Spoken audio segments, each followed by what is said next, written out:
Mr. Lakshmi Narayanan, the director of ICT Academy, and he is the founder, director of CTS. Mr. BVR Mohan Reddy, founder, chairman, and board member of SAED, and Mr. Konduru Ajay Reddy, chairman, Andhra Pradesh State Skill Development Corporation, and dear Mr. Hari Balachandran, CEO of ICT Academy, dignitaries of the dais, and dear participants of this wonderful program. It's my pleasure to be part of this program, and I'm very happy to be here with all of you. And I hope most of them are from academic side. Am I right? Sir, you have a very strong responsibility that the speakers before me pointed out that how the education system is functioning in our country. We have a lot of institutions, very eminent organizations are there with us. Say, for example, in the south, especially Tamil Nadu and all, we have such a lot of number of colleges, universities are there. And all the southern states, we take a lot of effort to upskill and reskill our students. Like Andhra Pradesh, what they are doing, they have a skill development corporation. Tamil Nadu, we have skill development corporation. In Telangana, they have established our organization like ICT. In Kerala, they are doing a lot of works. All these things are happening around us. And as mentioned by the earlier speakers, there's a good scope. Previously, it was thought that when technology comes, people will get left jobless. So, it's going to be a big problem.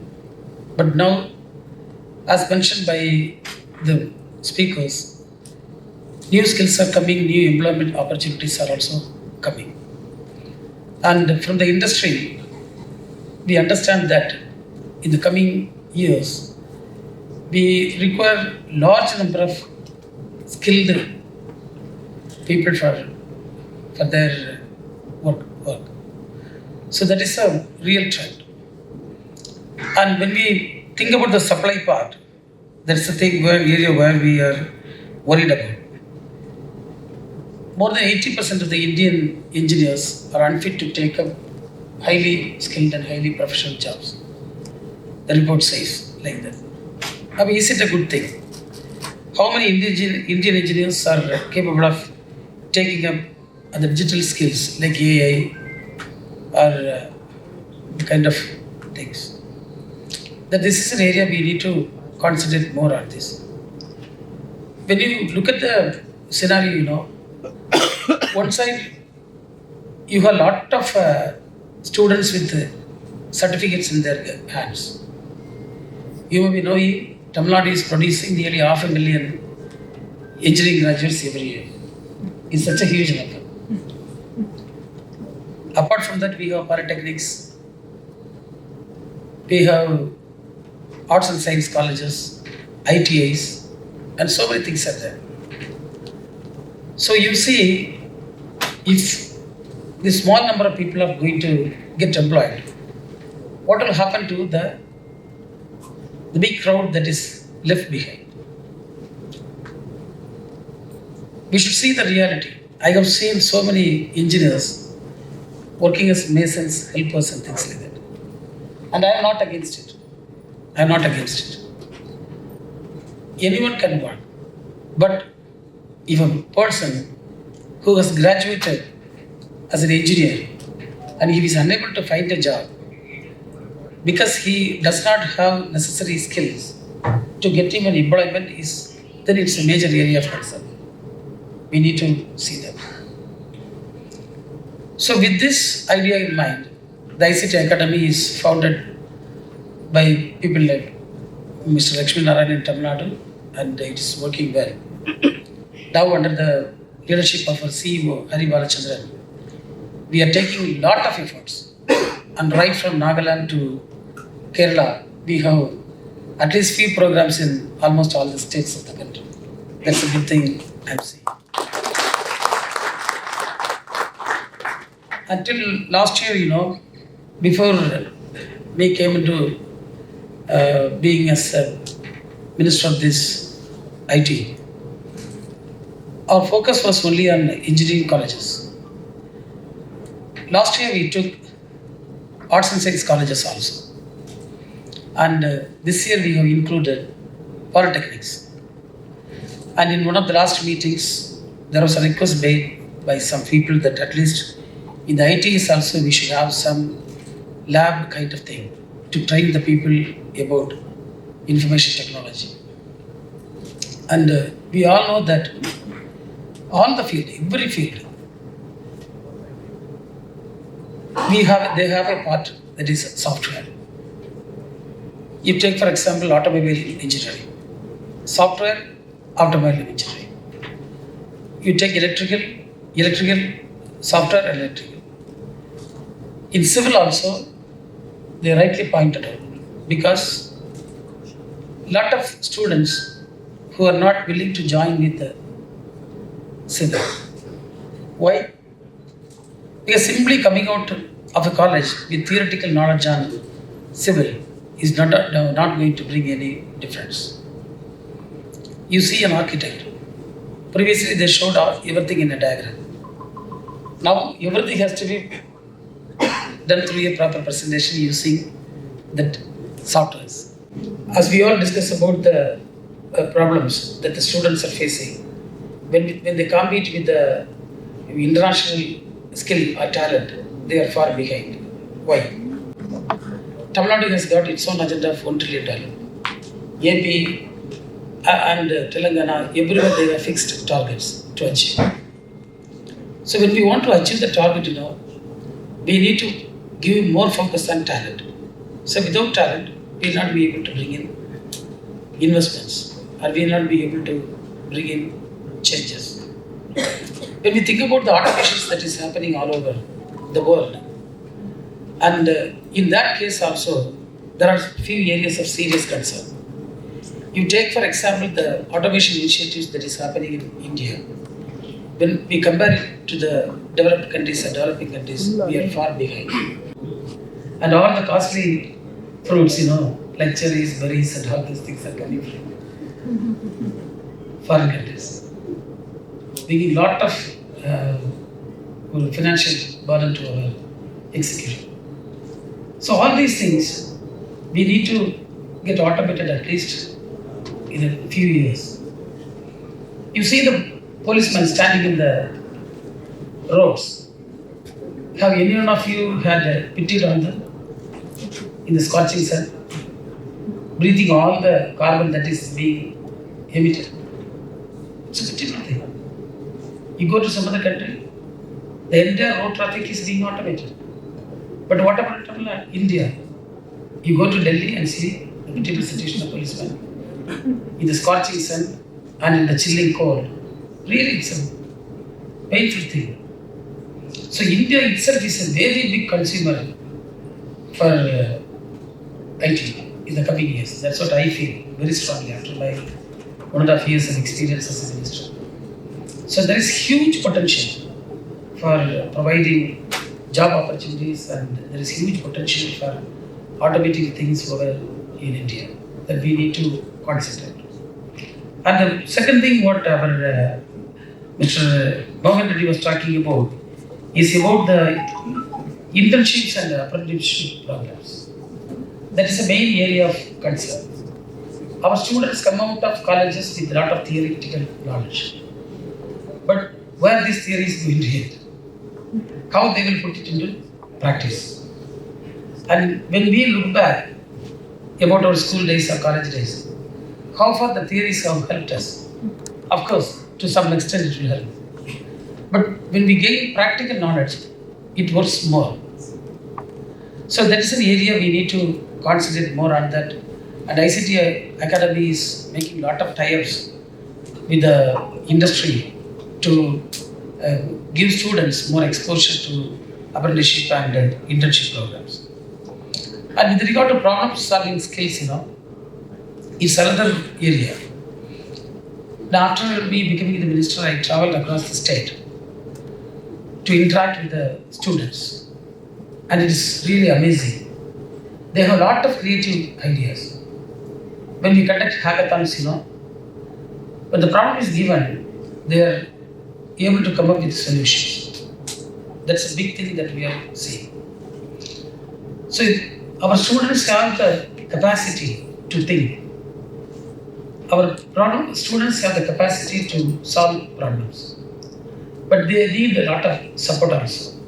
Because at the international level, there are a lot of technologies existing around the world. And we need to bring all of them to our country for the betterment of our people. I was visiting the Slush program in Finland. Similarly, the JITEX program in Dubai. And the program there's a program conducted in Delhi. All these things, gave clear insights into things, how technology works.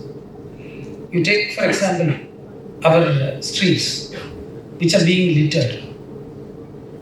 We don't have proper systems in place for solid waste management, liquid waste management. You see, the Western world, they are making money out of waste.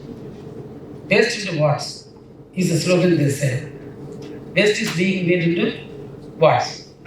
It is made into electricity or hydrogen or building blocks or whatever it is. But here it's a burden for us to deal with the waste that we have. And we all talk about SDG goals. As academic people, you have lot of responsibilities.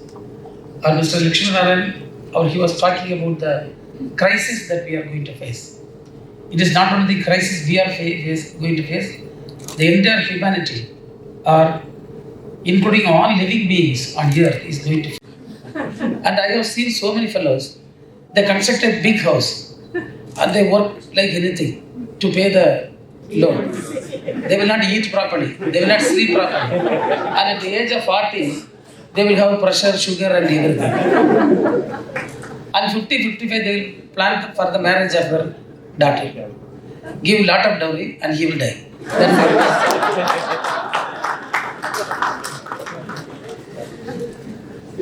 Even without exploring the beauty of the nature that exists in his own district, I used to pity on these fellows. Why they are running like this?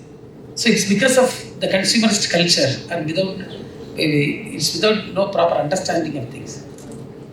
When I was a student, teachers told me, don't look into politics. It's a very dangerous area. Don't. My mother was a teacher, my grandfather was a headmaster. And they all told me, you should not get into politics.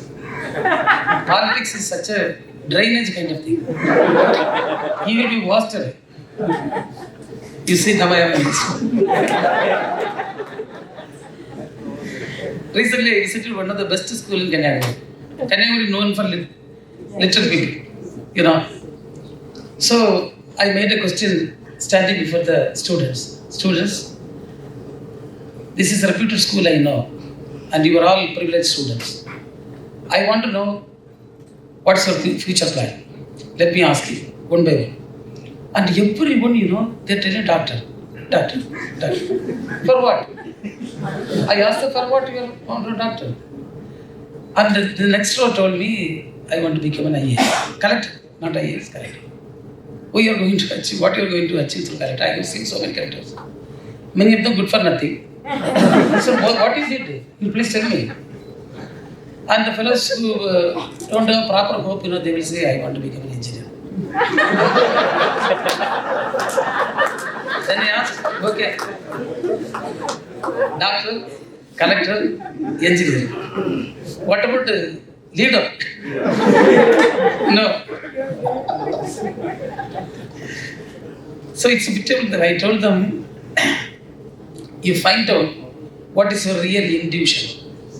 Every human being is talented. When I do some construction work, I sit and look at the carpenter, how his hand is working. You look at a person who is a mason, how he does the work. You look at a person who weaves, a cloth, how nice it is. So everyone has a talent. But the question is whether they identify their talent and whether they identify their interest. I was made to study mathematics. When I see the maths teacher, I will see him like I am seeing a tiger. Or I as a devil. Why this man is coming teaching all this? And I got 35 marks in mathematics just to pass interview. But in 2000, I started an organization. It's a charity trust. So in the trust, lot of money will come and go. So I need to look at the accounts and all. By the time, not computerized. So I was wondering how I got this knowledge of calculating all these things. And my chartered accountant will say, "Sir, you're very wonderful. You're keeping that." When I think about my school days, got 35 interview. So when we need, it will automatically come. And everyone will have a passion or an intuition in his mind. Nowadays, all these students, they are the projects of their parents. Like I told about the school where I went and asked. I told the student, dear students, this is not your thing. This is not your thing. This is the idea of your parents. And they are all keeping quiet. They are all keeping. One day one fellow took his daughter to me. She told, I want to become a doctor. But I am afraid of blood. I am afraid of blood. What you are going to do with this? If you are afraid of blood. He is looking at his father. I told him, please put her in some other thing. These kind of pressures also we are giving to children. Children think that if I go to a arts college or I take a science subject, it's not fair on me. I should say that I am an engineer. Yes, good. So all these things, we need to take into consideration, and the teaching community, future is in your hand. You have to teach the people, students, in such a way that we bring in a good number of students with talents which will match the international requirements and capabilities. That is what the ICT Academy is also trying to do. And in Tamil Nadu, we are trying to bring in a lot of changes in governance as well as in the part of bringing in investments, bringing in companies, and we have succeeded to some extent. But many people are now taking Chennai as the preferred destination, and we are focusing more on the Tier 2, Tier 3 cities also, because in places like Tamil Nadu, Andhra Pradesh, Kannada, or Kerala, one thing we can see a lot of talent in the rural areas also. That's a very good thing that we can see. In Kanyakumari, because of the inclusive approach of the government, it is being widely debated. Tamil Nadu is talking about inclusive growth, and we say it is a Dravidian model and all. You forget about all those things. It's a very simple thing. It's all about inclusiveness in the process of planning to development. That's what we are having. To say a very simple example, if you start from the border of Tamil Nadu and you reach the next border, that is Kerala, in all the villages you will be seeing schools. In all the small towns you will see a college. In every district, almost 1 or 2 districts together, it will have a university. So this kind of infrastructure and access to every people to get their education. A student is studying well now, he can get free education till he finishes his engineering. That's the thing that we have. And now, many people talk about the free schemes, scholarship and things like that. My request is we should have a fair approach towards it. Say, for example, yesterday I conducted a meeting in Kanyakumari. I will conclude with this message. Yesterday I conducted a meeting in Kanyakumari. It was for a few panchayats, and more than 150 widows came for the meeting. It's a meeting for the widows. And all the people, when they talk about their background and the situation they are. It's really pitiable. People are coming to politicians to ask for a ration card. What the ration card gives them? Some free rice. That's it.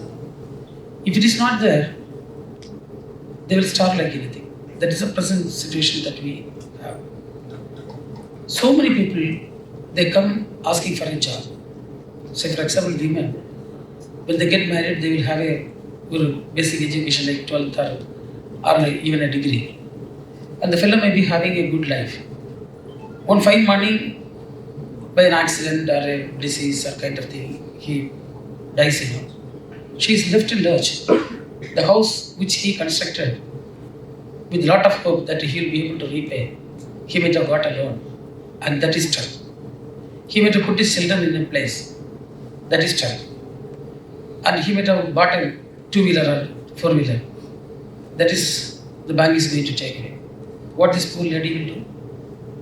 So now, ICT Academy, we have identified vulnerable people like this, and we are providing training to give them some skill program and get them placed.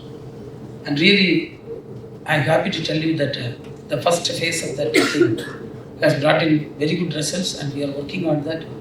And once it is succeeded, and we will try to replicate the same model throughout the areas where we are focusing on.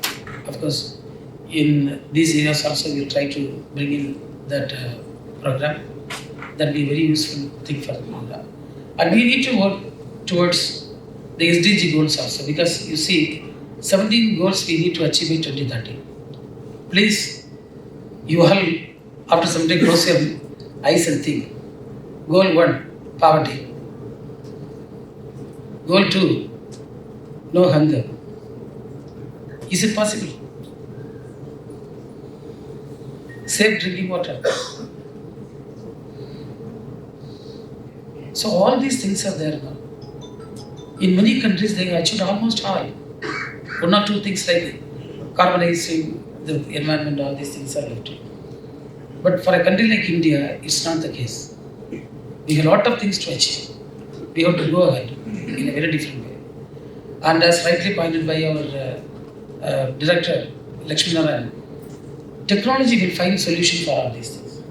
We cannot simply say that these are the challenges, we cannot do anything, we have to run away. He rightly told that in the past we had a lot of challenges, and we have come across all those things very successfully. And now we have a different set of challenges before us, and we have to come through all these things.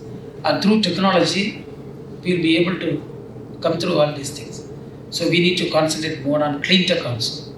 In the schools and colleges, I will request you, please make the people aware of the SDG goals and the carbon factor, that is how it is affecting us and how we have to contribute towards decarbonizing the globe. With these words, I conclude, and I wish all success of this program. Thank you.